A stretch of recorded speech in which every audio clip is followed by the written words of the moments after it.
Buenas tardes. ¿Cuántos están bendecidos?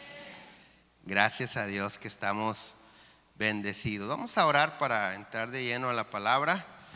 Y bueno, antes quiero dar gracias a Dios por la vida de mi tocayo Chuyito, que ya regresó a la batería. Se siente diferente, ¿verdad? Dios lo restauró de lo que le pasó en el pie y hoy ya tuvimos baterista y damos gracias a Dios por eso. Vamos a orar. Gracias, Señor, te damos por esta tarde que estamos en tu casa.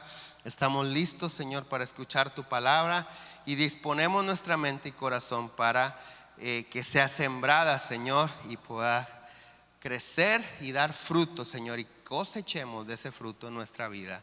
En el nombre de Jesús. Amén. Amén. Felicidades en su día a los maestros también. ¿Habrá maestros aquí? Que Dios me los bendiga. Allá, que Dios les bendiga, y a todos los que participan también aquí en la escuela de Comunidad Kids, que Dios los bendiga en este día que celebramos el Día del Maestro. El título del mensaje es La lámpara. ¿Cómo se titula el mensaje?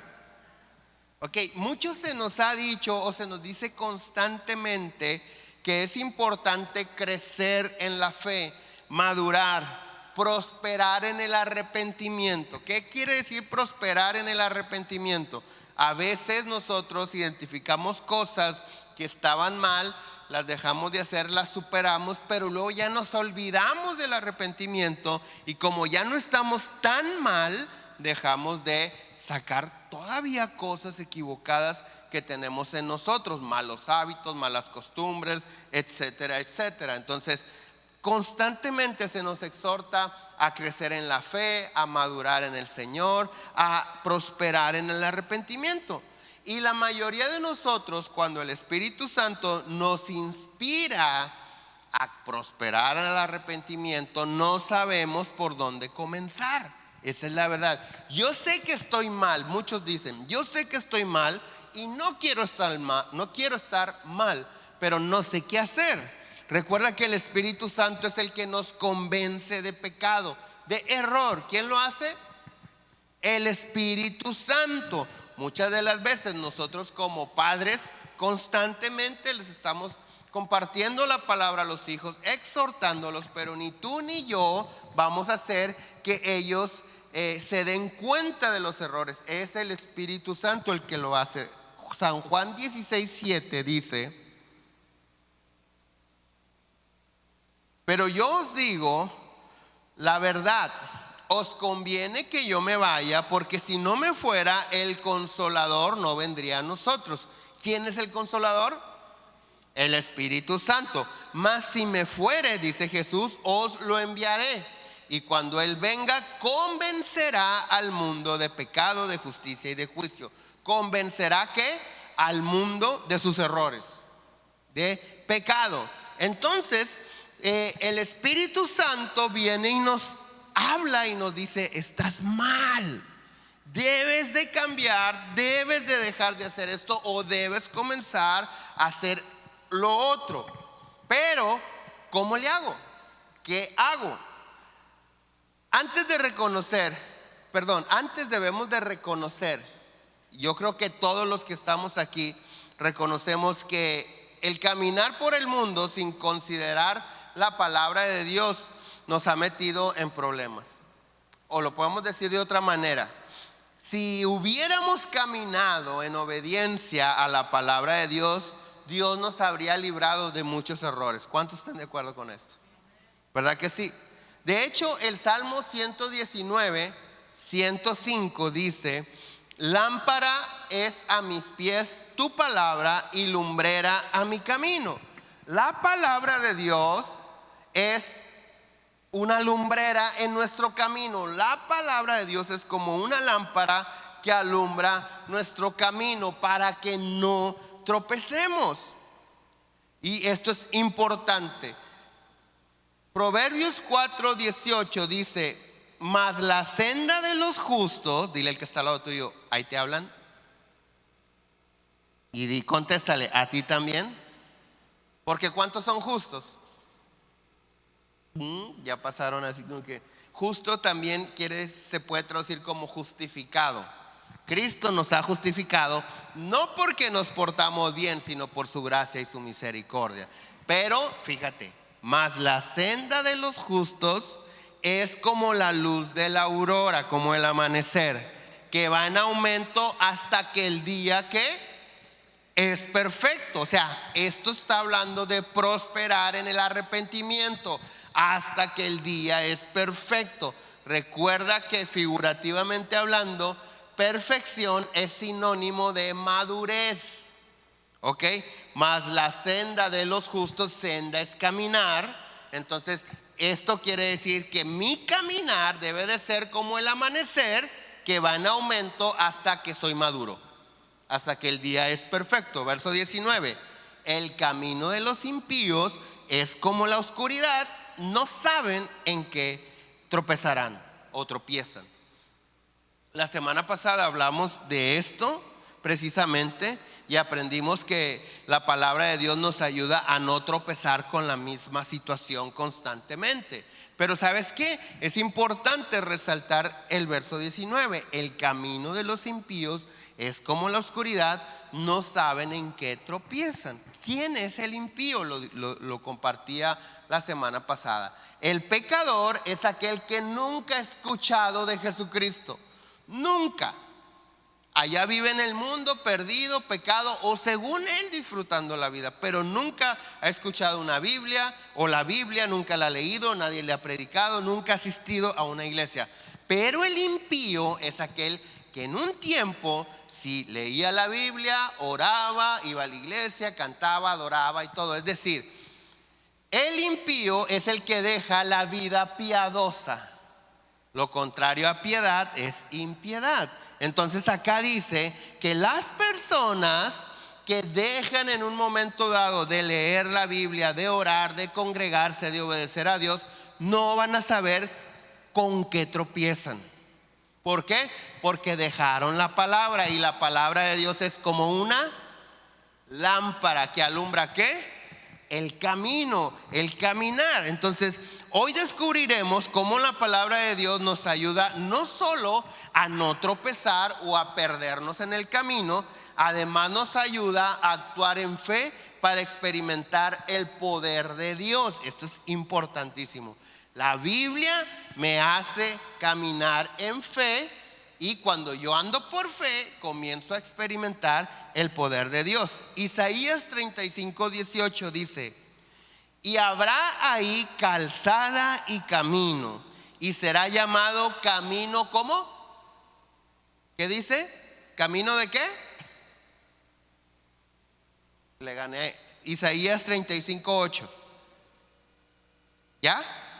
Otra vez. Y habrá ahí calzada y camino, y será llamado camino de santidad. No pasará ¿quién?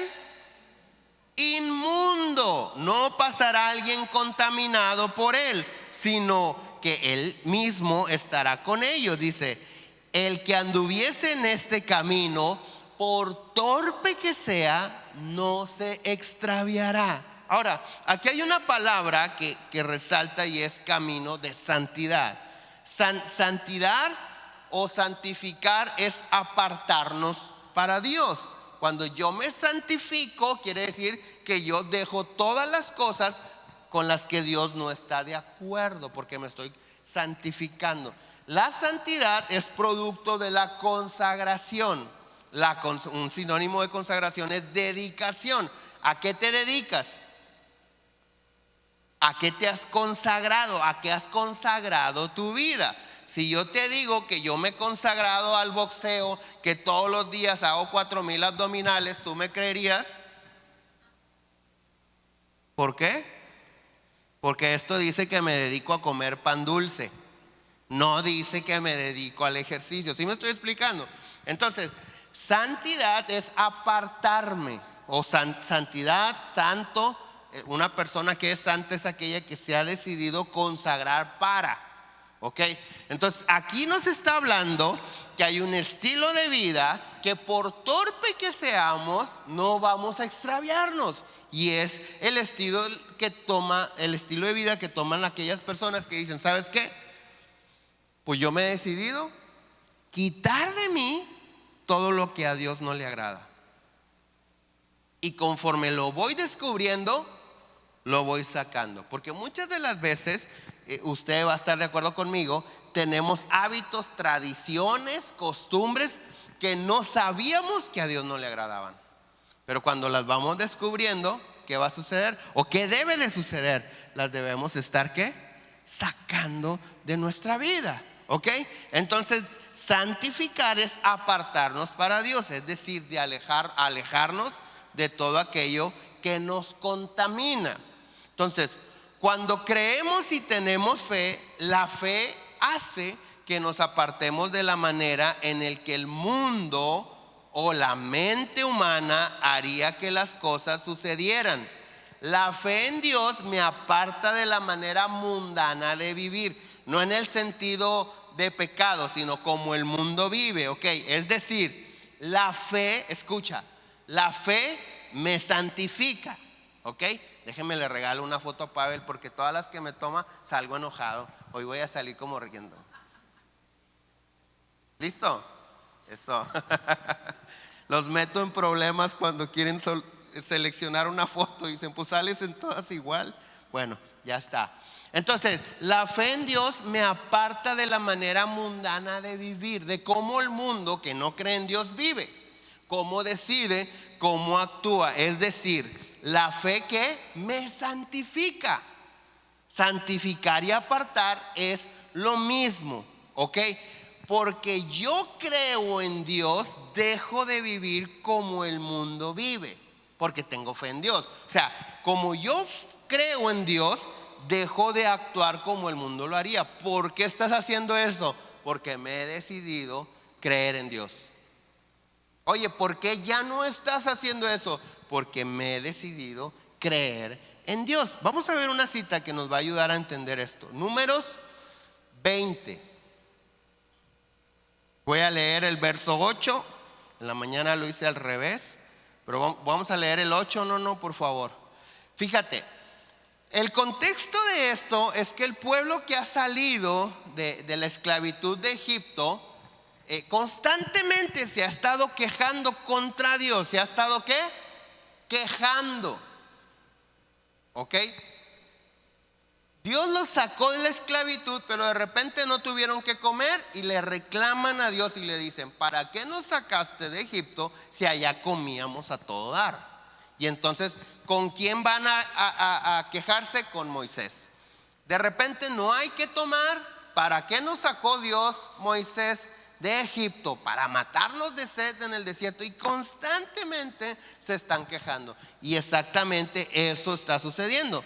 Y entonces el pueblo tiene sed, están a punto de morir de sed y se quejan con Moisés, y Moisés va con Dios a exponerles el asunto. Verso 8, Dios le dice, toma la vara y reúne a la congregación, tú y Aarón tu hermano. Subraya lo que sigue. Y habla a la peña a vista de ellos. ¿Y qué? Habla a la peña a la vista de ellos. Y ella dará su agua. Y le sacarás aguas de la peña y darás a beber a la congregación y a sus bestias. Verso 9. ¿Cuál era la instrucción? Hablar, decir la palabra, ¿ok? Verso 9. Entonces Moisés tomó la vara de delante de Jehová, como él mandó, así le dijo Dios, y reunieron Moisés y Aarón a la congregación delante de la peña. Hasta ahí van caminando en perfecta obediencia. Pero una vez que están en la peña, dice, y les dijo, Moisés les dijo, rebeldes. ¿Dios le dijo que los regañara? ¿Dios les dijo que les dijera rebeldes? ¿Dios le dijo que le hablara al pueblo? Dios le dijo que le hablara a la roca, a la peña. Dice, oíd ahora, rebeldes, os hemos de hacer salir aguas de esta peña. O sea, fíjate lo que está haciendo Moisés con Aarón, su hermano. Les está diciendo, ¿ustedes creen que podemos sacar agua de la piedra? ¿Quién se está exaltando? Moisés y Aarón. Dios no les dijo que hicieran este espectáculo, para nada. Dios les dijo: con la congregación como testigo, vas a tomar la vara, tú y tu hermano Aarón le vas a hablar a la peña y le vas a decir que fluya agua. ¿Ok? Pero estos montan un espectáculo y empiezan a decir: ¿ustedes creen que nosotros podemos hacer que salga agua de las piedras estas? Y lo dice, entonces, verso 11, entonces alzó Moisés su mano y golpeó la peña con su vara. La golpeó una vez y no pasó nada. No salió agua. Dice, la golpeó 2 veces y salieron ¿qué? Muchas aguas, y bebió la congregación y sus bestias. Ok, verso 12. Y Jehová dijo a Moisés y a Aarón: ¿por cuanto qué? Otra vez, ¿por cuanto qué? No creíste. Cuando yo creo, lo que yo creo se convierte en fe, y la fe me lleva a obedecer. Cuando yo no creo, no obedezco. Si Dios me dice: háblale a la piedra para que salga agua, pero yo no le creo, no le voy a hablar. ¿Qué voy a hacer? Voy a hacer un pozo en la piedra hasta que encuentre agua. ¿Sí me estoy explicando? Entonces Dios les está diciendo: por cuanto no creíste para santificarme a mí delante de los hijos de Israel. ¿Qué le está diciendo Dios? La manera en que tú hiciste las cosas, Moisés, no es la manera en que yo las hago. Me hiciste ver como si yo actuara como una persona del montón. No me santificaste. No dijiste: no, Dios hace las cosas diferente. Dios no hace las cosas como todos nosotros. Dios es diferente. Entonces dice: por cuanto no, dice, para santificarme delante de los hijos de Israel, por tanto no meterás esta congregación en la tierra que les he dado. Dios le había prometido a Moisés y a Aarón llevar al pueblo a la tierra prometida. Aquí les está diciendo siempre no. ¿Cuántos han leído en la Biblia y han escuchado predicaciones que decimos que Dios no se arrepiente? ¿Cuántos? ¿Cuántos? Estamos viendo que Dios sí se arrepiente. Pero Dios se arrepiente ¿cuándo? Cuando hay desobediencia. Yo entiendo que en el amor de una madre, cuando los hijos son desobedientes, la mamá dice: ¿sabes qué? Yo sé que como quiera, aunque mi hijo no quiera, Dios va a cumplir su palabra. Pero si es un desobediente, ahorita vamos a aprender qué tienes que hacer cuando tú estás orando o deseando que Dios bendiga la vida de una persona que está en rebeldía o desobediencia, ¿ok? De hecho, cuando Moisés les dice rebeldes, realmente el rebelde, ¿quién era? Él. Porque no estaba ¿qué? Obedeciendo. Entonces dice: no meterás esta congregación en la tierra que les he dado. 13. Estas son las aguas de las rencillas por las cuales contendieron los hijos de Israel con Jehová, y él se santificó en ellos y él se apartó de ellos. ¿Ok?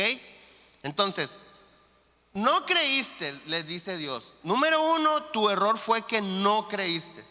Una persona que no cree no tiene fe. Una persona que no tiene fe hará las cosas de la manera mundana, de la manera que le da su entendimiento y no de la manera que Dios le está diciendo.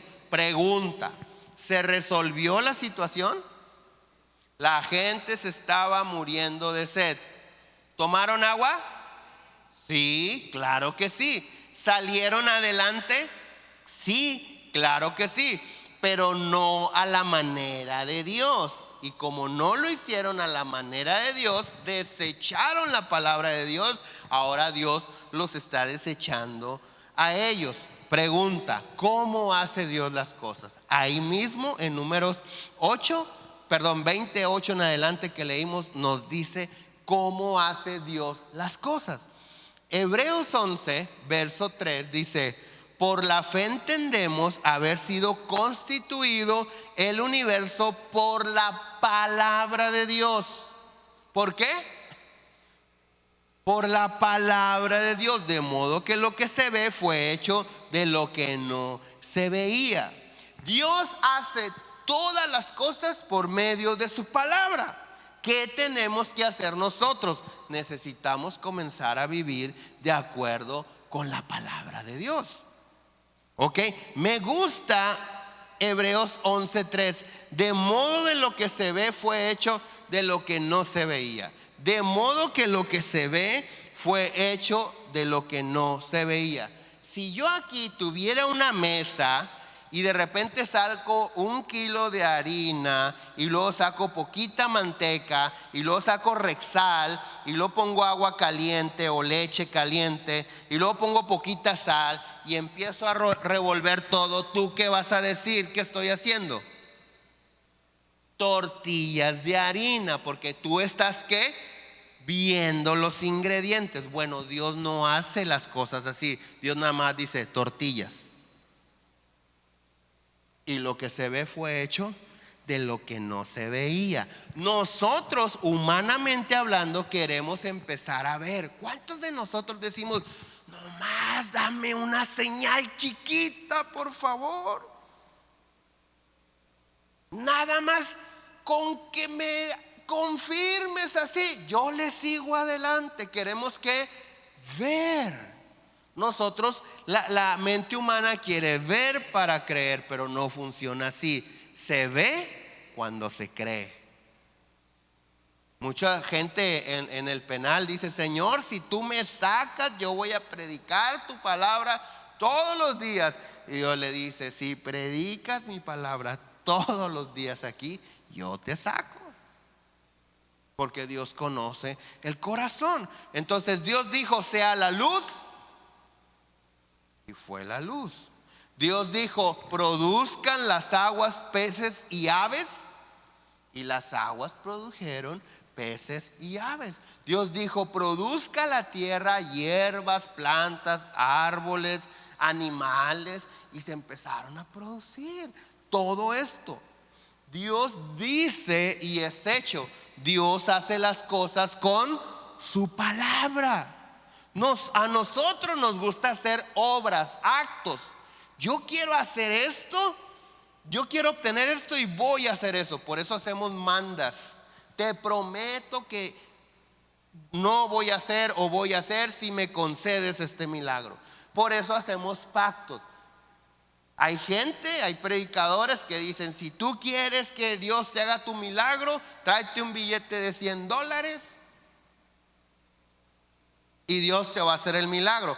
Ahora, yo puedo decir esa y otras tonterías y llegarte a pedir las escrituras de tu casa. La pregunta es: ¿por qué la gente las da? Porque estamos habituados a hacer algo para merecer. Cuando tú y yo entendemos la palabra de Dios, número uno, tú y yo no merecemos nada. Si estamos aquí, si estamos bendecidos y prósperos, y Dios nos va a seguir bendiciendo y prosperando, es por su gracia y su misericordia. No por buenos, que quede claro, por su gracia y por su misericordia. Entonces, ¿cómo hace Dios las cosas? Por su palabra. ¿Qué tenemos que hacer? Mira, ¿cómo suceden las sanidades? ¿Por qué oramos por los enfermos? ¿Cómo sucede una sanidad? ¿Cómo Dios nos libra de una adversidad?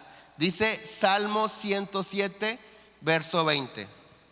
Dice: envió su palabra y ¿qué más? Otra vez, envió su palabra y ¿qué? Los sanó y los libró de su ruina. ¿Con qué? Con la palabra. Libró de la ruina. Imagínate una persona arruinada. ¿Qué necesita para salir de la ruina? La palabra de Dios. Una palabra de Dios. Ahora, mira, acompáñame a Marcos 4:36. Vamos a entender algo bien importante aquí. Dice: Y despidiendo a la multitud, le tomaron como estaba en la barca, y había también con él otras barcas, pero se levantó una gran tempestad de viento y echaba las olas en la barca de tal manera que ya se estaba llenando de agua la barca, se anegaba, dice. Y él, o sea Jesús, estaba en la popa, ¿cómo? Durmiendo sobre un cabezal. Y le despertaron y le dijeron: Maestro, ¿no tienes cuidado que perecemos? Y levantándose, habló. Y levantándose, reprendió al viento y dijo al mar: Calla, enmudece. Y cesó el viento y se hizo grande bonanza. Y les dijo: ¿por qué están amedrentados? ¿Cómo? ¿No tienen fe? Esta escritura nos enseña varias cosas. Número uno, el hecho de que Jesús vaya en el barco contigo no te garantiza que no va a haber tormenta. Nosotros creemos que porque tenemos a Dios, la vida es color de rosa. No es cierto. El que te haya dicho eso, te mintió. ¿Cuál es la diferencia entre una persona que tiene a Cristo en su corazón respecto a las adversidades, los problemas de la vida? Precisamente eso. Son los mismos, pero tiene a Cristo en su corazón, pero tiene la fe puesta en Cristo, pero si se toma de Cristo, Cristo lo sacará adelante. Pero enfrentamos las mismas situaciones. Una persona dijo: yo creía que porque estaba... Una persona me dijo: estoy teniendo muchos problemas, acabo de hacer un pacto con Dios de que voy a estar todos los días en su iglesia para que se me resuelva la vida. Le dije: no tuviera yo problemas. Mi esposa tuviera el marido más bueno del mundo y no lo tiene. No tuviera adversidades. O sea, si esto se trata de estar aquí, no se trata de estar aquí. El hecho de que Jesús vaya en tu barco no te garantiza que no va a haber tormentas. Lo que sí te garantiza que cuando ya haya rebasado tu capacidad y tus aptitudes, que ya tus recursos no te alcancen, Él se levantará y no te va a dejar que te hundas. Esa es la garantía que tenemos, ¿ok? Entonces, número uno, hay problemas. Habrá problemas. El Señor Jesús dijo: en el mundo tendrás aflicciones. ¿Cuántos están en Marte?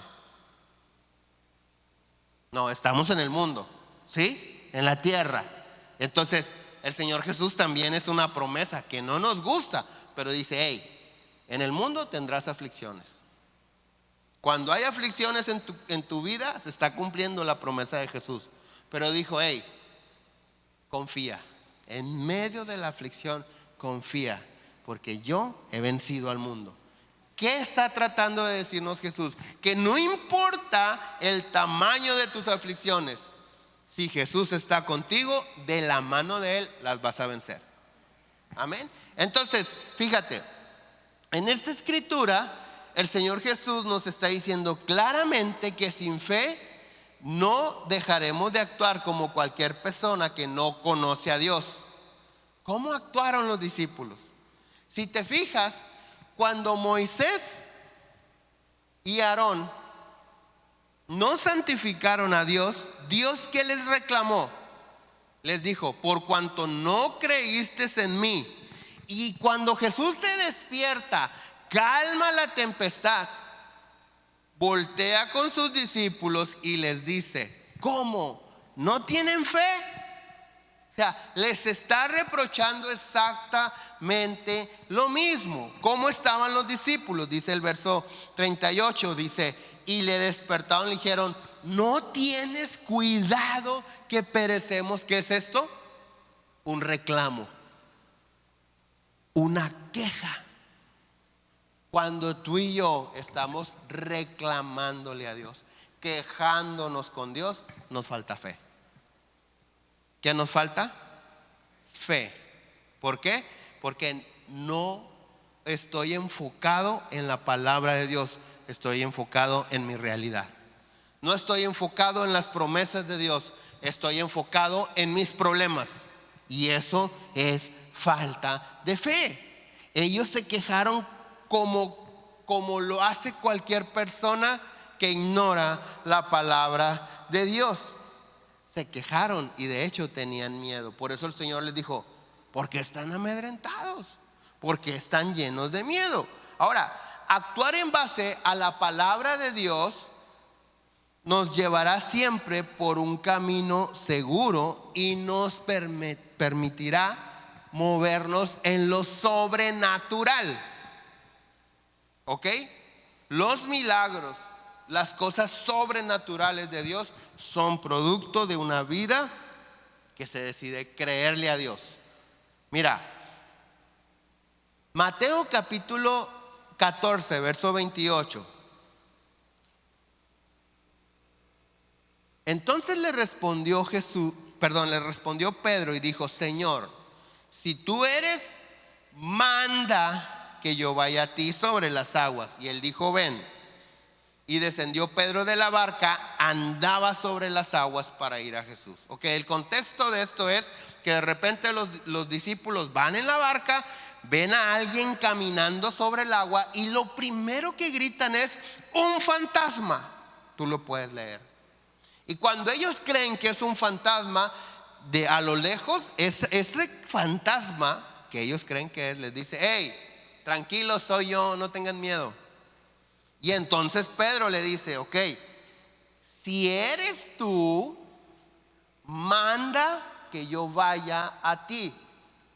¿Qué le está diciendo Pedro?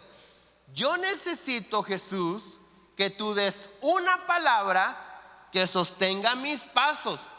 No el agua, tu palabra. Muchos hemos predicado, creído, platicado o creemos cuando leemos que Pedro caminó sobre el agua. Pedro no caminó sobre el agua, Jesús sí. Pedro caminó sobre la palabra que Jesús habló.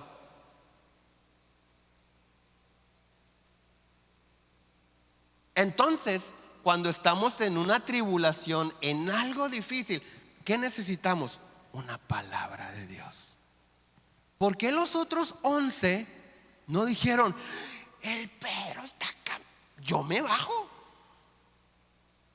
Porque si Pedro puede caminar sobre el agua, yo también. ¿Por qué los otros 11 no se bajaron? Porque esa palabra fue dada a Pedro. Muchas de las veces nosotros vemos que hay personas o familias, matrimonios, que Dios está restaurando, que Dios está sanando, hijos que están siendo reconciliados con sus padres, familias fortalecidas, y nosotros los vemos y decimos a veces hasta despectivamente: nambe, si Dios puede con esos, puede conmigo. Si Dios los ha bendecido a ellos, también me van a bendecir a mí. Espérame, ¿por qué si estamos o somos miembros de la misma iglesia, Comunidad de Nuevo Laredo, cantamos las mismas canciones, escuchamos la misma predicación? Porque hay unos que están siendo sanados, matrimonios restaurados, prosperados, hombres o mujeres arrepentidos y respaldados por Dios, y otros no, porque unos se han decidido a creer en una palabra, en la palabra de Dios, y otros cometemos el error que te estoy diciendo. Si Dios puede con él, puede conmigo. Si Dios pudo transformar a este, puede transformar a mi hijo. Pero mientras tu hijo no camine en una palabra de Dios, no vas a ver la transformación, al menos que hagas lo que vamos a aprender ahorita. Y es bien importante. Debemos de aprender a movernos por la palabra de Dios, a movernos por la palabra de Dios. Qué padre los testimonios, cuando testificamos es padrísimo. No, hombre, Dios hizo esto, no, hombre, Dios hizo otro. A veces los lunes o constantemente los lunes que es de discipulado, y yo les comparto testimonios a los discípulos, y no sé si algunos de aquí sepan que por algún tiempo, por años, en este altar salía oro. Usted va a decir: no manches, este ya fumó algo. En serio, oro. Creo que nada más de esa congregación queda la hermana Ofelia, probablemente Rocío y Mario también, ¿no? Sí. o la familia Molano. ¿Quién más queda de cuando salía oro? Cuando le salía oro a la gente. No, a ustedes no les tocó verlo, pero es oro, no estoy. O sea, también si tú me lo platicas, yo también me hubiera dicho, ¿qué cree? ¿Cómo oro? Oro. De repente estábamos sentados en la alabanza y volteabas a ver a la persona con la que venías y lo mirabas lleno de oro, como si hubiera pasado una señora con un vestido dorado, sí, que le hayan sacudido y dices, ay, te cayó todo la Shakira o como se llama eso. Entonces tú, ay, estás dorado. Y el otro te decía, ¿tú también? ¿Por qué? Pues no sé. Y lo más loco era que salía entre la piel, o sea, brotaba. Y lo sacabas, lo llevabas a un joyero y te decía, esto es oro puro. ¿De dónde lo sacaste? Y lo vendías. Claro que sí. Había gente que se terminaba la reunión y aquí hacía esto y se llevaba el oro. Aquí. Y a veces estamos constantemente nosotros predicando y enseñando y recordando tantos milagros que Dios nos ha permitido ver. Pero ¿sabes qué? Al final de cuentas, ese testimonio, yo no puedo sostener mi fe por ese testimonio. No sé si me estoy explicando. O sea, no llegábamos a la casa y decíamos, Señor, pues aquí solo, para mí todo el oro. Si lo puedes hacer en la iglesia, pues en la casa, para mí solo. No, ¿por qué pasaba eso? No lo sé, no lo sabemos. Tenemos muchos testigos. Había una iglesia, una vez llegó un predicador aquí al templo de Manuel. Ese estuvo, no puedo decir que ese predicador estuvo más picudo, porque es Dios el que lo hace, pero empezaron a salir diamantes. Y hubo quien fue a Laredo, Texas y vendió su diamante en $30,000, $40,000. La verdad, o sea, dices tú, no vas a hacer una payasada, amor, mañana compramos diamantes, los avientas así para que la gente crea. Oye, es un dineral, ¿sí me explico? O sea, son cosas que dices tú, pero ¿por qué? Sin embargo, esas cosas no sé por qué pasaron y no sé por qué dejaron de pasar. Pero lo que sí sé es que no podemos nosotros caminar, es decir, porque está saliendo oro, mi matrimonio va a estar bien. Si Dios puede hacer salir oro de la alfombra, que no me cambia este panzón que tengo al lado. No es así. Tiene que haber ¿qué? Una palabra que te sostenga. Necesitamos aprender a caminar en la palabra de Dios. Que la palabra de Dios sea nuestra inspiración y fundamento de todas nuestras acciones. ¿Que sea quién? La palabra de Dios. Mira, ¿cuántos de nosotros quisiéramos que cuando le hacemos una petición a Dios, personalmente viniera y te dijera, ¿qué pasó, mijo? ¿Qué quieres? No te entendí bien, explícame. Yo creo que todos. Imagínate, cierro los ojos, oro, Señor Jesús, necesito. Y que, aquí estoy, dime, ¿qué quieres? Todos quisiéramos que Él atendiera nuestras peticiones personalmente. Bueno, cuando citamos la palabra de Dios y creemos la palabra de Dios, es como si lo citáramos a Él en persona. Parece que nadie lo cree. Se quedaron pensando en el oro, ¿verdad? Fíjate lo que dice Mateo 8:5, dice: entrando Jesús en Capernaum, vino un centurión rogándole y diciendo: Señor, mi criado está postrado en casa, paralítico, gravemente atormentado. Y Jesús le dijo: yo iré y le sanaré. ¿Qué le dijo? Yo iré y le sanaré. Respondió el centurión y le dijo: Señor, no soy digno que entres en mi techo. O sea, este cuate está viviendo lo que tú y yo quisiéramos vivir. Y el Señor Jesús le dice: ok, vamos. Que le dice: no. ¿Cómo? ¿Cómo le dices no? Pero ¿qué le dijo? Solamente di la palabra y mi criado sanará. ¿Solamente qué? Di la palabra y mi criado sanará. No es necesario que estés tú presente físicamente, pero tu palabra sí. ¿Cuántos tenemos una palabra de Dios? Préstame la Biblia, por favor. ¿Cuántos tenemos la palabra de Dios? Muchas de las veces, Señor, toca, Señor, háblame, Señor, y estamos gritándole y Dios dice, aquí estoy. El centurión lo sabía. No es necesario que tú te hagas presente. Di la palabra. Te digo algo, hay una palabra escrita para ti aquí. Hay una palabra en la que tú puedes sostener tu presente y tu futuro. Hay una palabra en la cual si tú formas a tus hijos aquí, dice lo que leímos, por torpe que sean, no van a extraviarse. Por torpe que sean, no se extraviará si estamos caminando en el camino de la palabra de Dios, de santidad, apartándonos de todo aquello que a Dios no le agrada. Ahora, no es lo mismo recordarle a Dios nuestros deseos que recordarle su palabra. A veces uno está constantemente en tribulaciones y en aflicciones que decimos, ay Señor, ya dame chance, ya quiero respirar, ya por favor, o sea, ten piedad de mí, ya quiero descansar. ¿Ese es qué? Tu deseo. No es lo mismo recordarle a Dios su palabra a exponerle tu deseo. ¿Por qué? Porque para empezar, para que tus deseos o mis deseos se hagan una realidad, necesitamos deleitarnos en Dios. Eso dice la Biblia. Cuando nosotros nos deleitamos en Dios, Él concede los deseos de tu corazón. Deleitarte no es nada más obedecer, es disfrutar la obediencia. Está bien cañón, ¿ok? No es lo mismo así como que no tienes que hacer eso.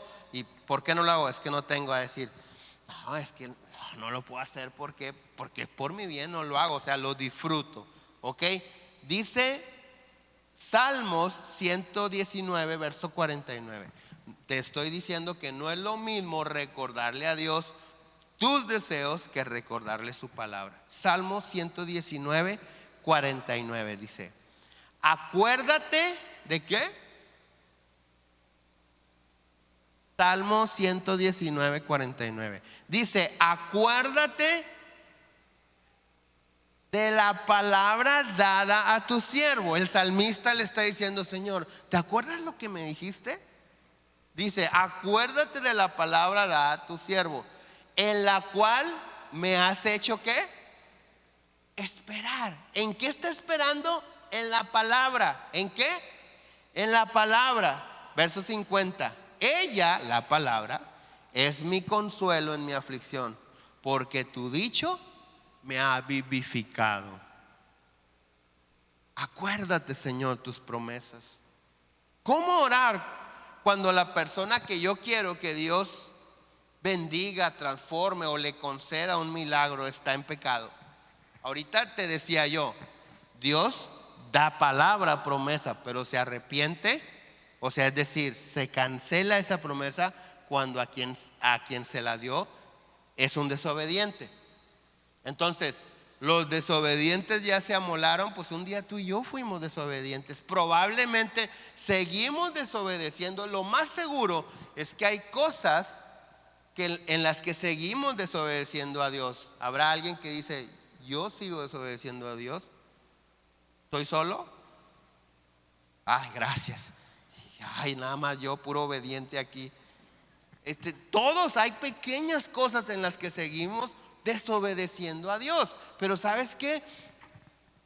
¿Qué tengo que hacer cuando, por ejemplo, un padre o una madre quiere que Dios alcance y transforme el corazón y la vida de su hijo, que restaure su salud, sus finanzas, su matrimonio? ¿Qué tiene que hacer esa madre cuando su hijo es un desobediente? Primer libro de Reyes, ¿me ayudas?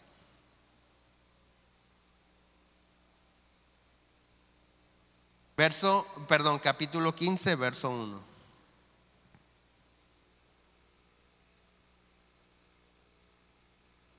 En el año 18 del rey Jeroboam, hijo de Nabat, Abiam comenzó a reinar sobre Judá y reinó 3 años en Jerusalén. El nombre de su madre fue Maaca, hija de Abisalom. Y anduvo en todos, ¿qué? ¿Cómo era Abiam? Pecador. ¿Qué dice? Y anduvo en todos los pecados que su padre había cometido antes de él. Y no fue su corazón perfecto con Jehová su Dios, como el corazón de David su padre. Verso 4. Mas por amor a David, no a Abiam, a David. Mas por amor a David, Jehová su Dios le dio, ¿qué? Lámpara en Jerusalén.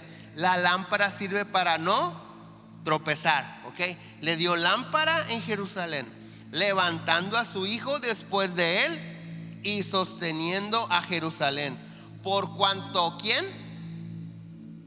David, no Abiam. Por cuanto David había hecho lo recto ante los ojos de Jehová, y en ninguna cosa que le mandase se había apartado en todos los días de su vida, salvo en lo tocante a Urías Eteo.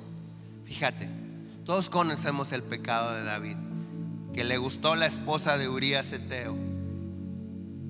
Y mientras Urías estaba en la guerra peleando por David, David se acostaba con su esposa. Pero el día que se dio cuenta que la había embarazado, mandó llamar a Urías para disfrazar su pecado. Dijo: lo mando unos días a su casa, duerme con su esposa, y cuando nazca el niño es de él. 7 mesinos le decimos. Todos conocemos esa historia. Y cuando lo mandó llamar con su plan, lo atendió en el palacio y le dijo: vete a tu casa, vete, descansa con tu esposa. En la mañana sale David y afuera de su puerta está Urías, todo desvelado. Y le dice David: ¿qué estás haciendo aquí? Dice: ¿cómo me voy a ir yo a descansar a mi casa cuando mis hermanos están peleando en la guerra y está tu vida peligrando? Estoy aquí cuidándote. Y David, imagínate cómo se sintió. Dijo: ya sé, vete a tu casa y al rato te regresas, vamos a hacer una fiesta, una carnita asada, una agujita, cebollita picada, guacamolito, poco chile por lo del riñón, pero le echamos como quiera. Y lo hizo. Y estando en la carnita asada, le dijo: ¿no quieres una Tecate? Dijo: pues soy norteño, light por favor. Y lo empezó a emborrachar. Y dijo: ya borracho, lo mando a su casa, se duerme con su mujer y le decimos que tuvo un 7 mesino. Y ni así lo hizo, que se fuera. No, él: te tengo que cuidar. Y no le quedó otra a David que decir: ¿sabes qué? Te regresas al campo de batalla y le llevas esto al capitán. Y le hace una carta, y en la carta decía: pones a Urías al frente, en lo más recio de la batalla, y una vez que estén ahí, todos retrocedan para que lo maten. Y sucede. Y entonces cuando le dicen: ¿sabes qué? Murió Urías. Y entonces aquella mujer ahora era viuda. Y si el rey recibía una viuda en su casa, la gente decía: qué buen rey tenemos. Y así lo hizo. La tomó como esposa, pero ¿sabes qué? A Dios no se le pasa nada. El asunto, y conoce la historia, llega un profeta y lo encara y le dice: rey, traigo un asunto y necesito tu consejo. Había un hombre que tenía muchas ovejas, y ese hombre recibió unos familiares, le cayó visita, y su vecino solamente tenía una ovejita, la cual amaba y la llevaba con él a todos lados. Y aquel hombre, a la hora de darles banquete a su visita, fue y le robó la oveja a su vecino, la mató y hizo un cabrito. Y David se enojó y dijo: que pague tantas veces y después me lo matan. Y el profeta le dijo: tú eres ese. porque le robaste la mujer a Urías teniendo a tus esposas. Y ahí David, cuando el pecado de él sale a la luz, ¿qué hace David? Se arrepiente. Él no dice, no, espérame, es que la señora también era bien ofrecida. No dice así, me tocó mujer tóxica, esta sí me hablaba bonito. No, él no se justificó.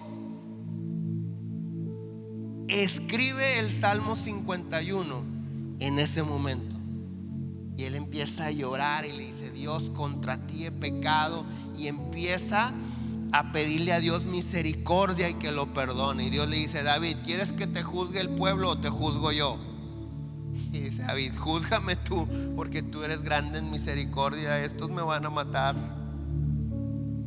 Bueno, con esa actitud que menciona en esta porción que acabamos de leer, es la que tú y yo debemos de tener cuando descubrimos un pecado en nosotros, para que por amor a nosotros Dios le haga el milagro a nuestros hijos. Entonces, muchas de las veces nos enfocamos en señalar los pecados de los demás. Yo te animo que empieces a señalar tu pecado. Que cuando la gente te diga, ya supiste lo que andan haciendo, no, espérame, estoy enfocado con sacar mi pecado.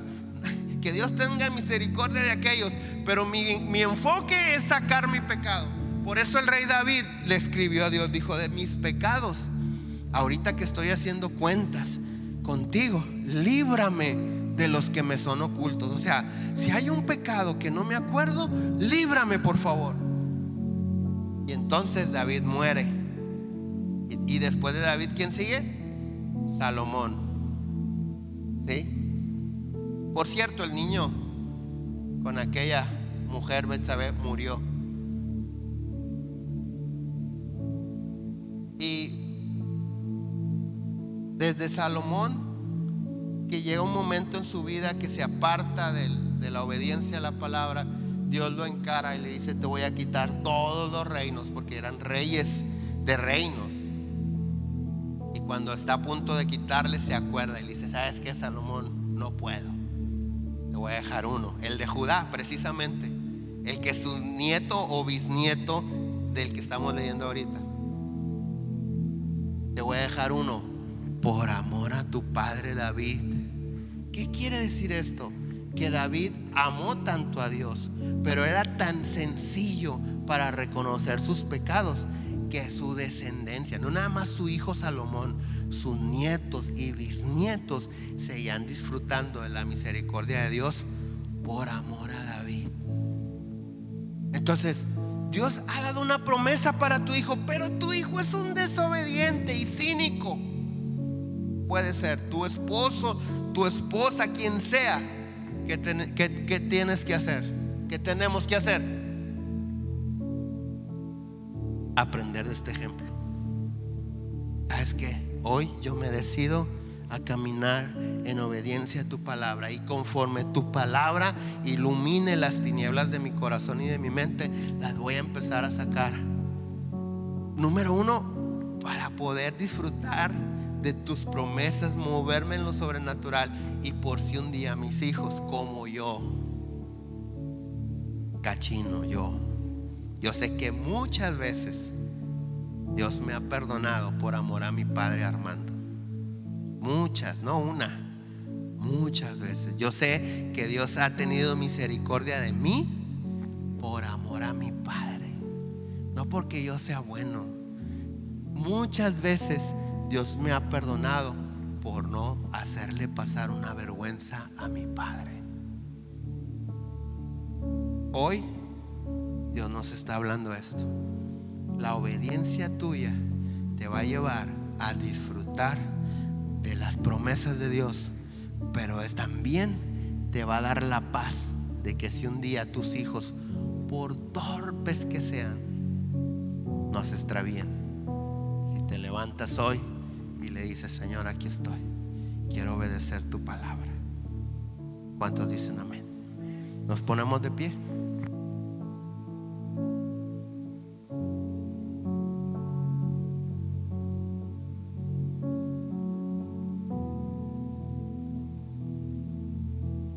Pidámosle a Dios por amor a nosotros, no por ser perfectos o ser buenos o ser mejores, por amor a nosotros, que cada vez que nos damos cuenta de un pecado, nos arrepentimos como David.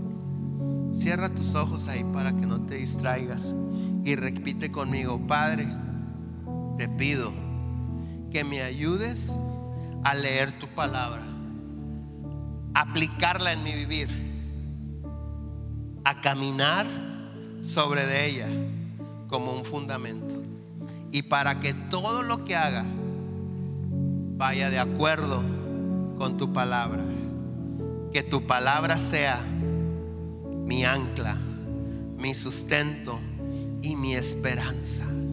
Ayúdame a ser el hombre o la mujer que tú quieres que yo sea. Ayúdame a reconocer mis pecados, para que un día, si mis hijos te fallan, por amor a mí, seas misericordioso con ellos. En el nombre de Jesús. Amén. Amén. Ahora sí, dale el aplauso a Él.